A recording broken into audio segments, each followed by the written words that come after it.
سلام بچه‌ها، خیلی خوش اومدید به این ویدیو. و اینکه همونطور که تامل تایتل این ویدیو فهمید، قرار بهتون یاد بدم که چجوری گرافیک گیمتون رو هر چقدر که دلتون میخواد بیارید پایین. مثلا میتونید ماینکرافتیش کنید یا مثل من فعلا بذارم ترینینگ.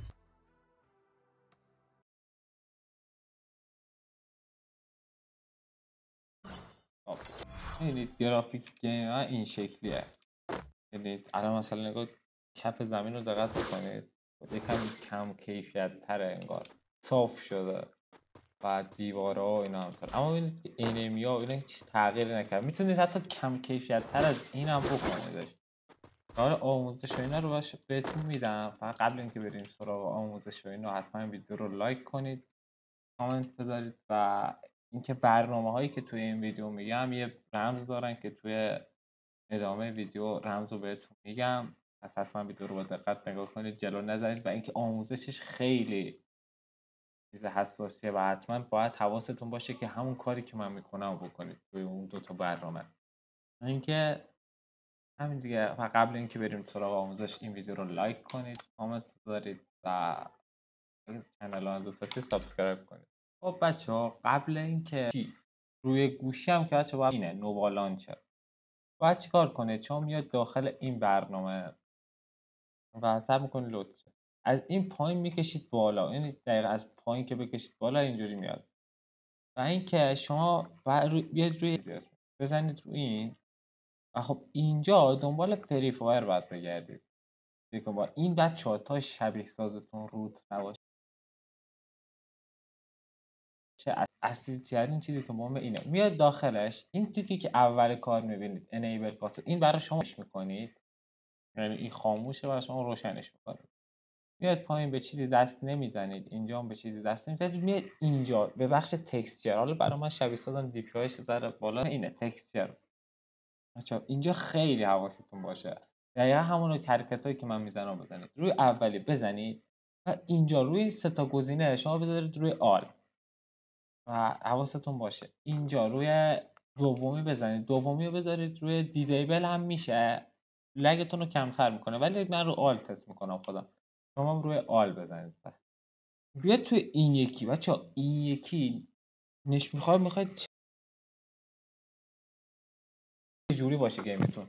یعنی اگه بذارید روی این که این خیلی عجیبه بچه‌ها، یعنی اصلا این. و اگه دوست دارید ماینکرافتی بشه بذارید روی 8:8. حالا من بهتون نشون مثلا گذاشتم روی 8:8. بیاید اینجا این اولی FPS اینو دیزیبلش میکنید. از این بر میاد روی FPS این دوم، اینجا رو حواستون باشه دومی رو میذارید روی 995. این یکی بزنید روش. این نمیدونم کجاست براتون، ولی حتما بذارید روی تاپ رایت، یعنی همیشه سمت راست. خب بیاید پایین تر. این تنظیمات هم دقیقا مثل من بچید. این آفش کنید، این هم آفش کنید. بیاید پایین تر. خب ببینید دقیقا همین تنظیمات باید براتون باشه. هر جا که مثلا فهمیدی آروم میرم پایین که بزنید و کنید و تب کنید. خب اینم از این. حالا میایید بیرون اینجا. این برای شبیه ساز و پیسی همینو بزنید کافیه. خب اینو دانلود میکنید. وای خب وای شبیه سازم بچه، یه لحظه من دی پی آی شبیه سازم بیارم پایین. بزنید روی این کلور انجر لایت هم چه اسمی هست رو توی گوگل سرچ سومی. و خب این تنظیمات ببینید دقیقا مثل من باشه، یعنی این دوتا وسط، این دوتا تا ته و این هم آخری.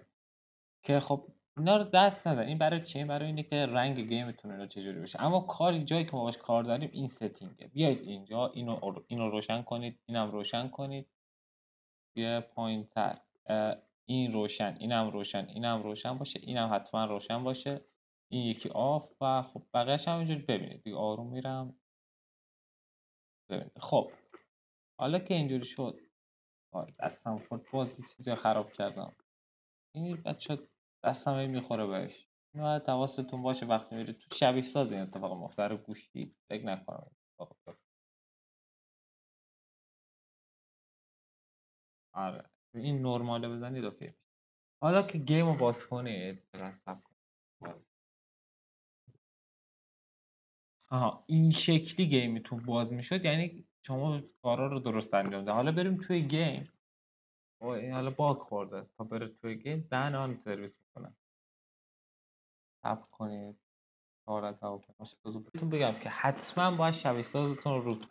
اگه گوشی پلیرید که روت شبیه ساز هم میگم اگه میخواد خودشون یه ویدیو جداگونه میشه که بعد آموزش براتون بدم، نسخه شبیه ساز خودم براتون بذارم با اون برنامه‌ای که میخواد.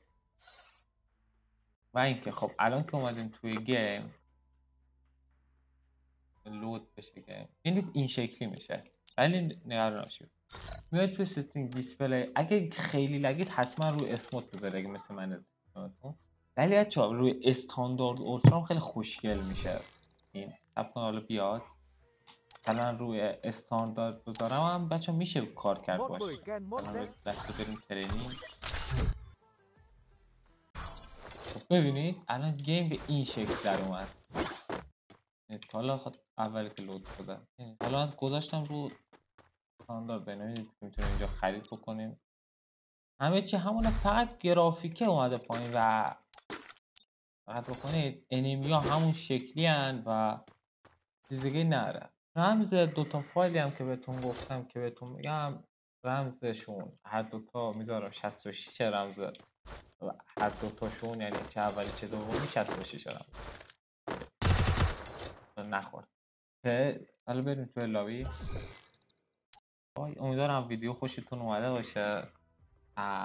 اگه این آموزش به دردتون خورد و لگتون کم شد حتما ویدیو رو لایک کنید، کامنت بذارید و گفتم اگه کانال منم دوست داشتید سابسکرایب کنید. بعد تا ویدیو بعدی خداحافظ.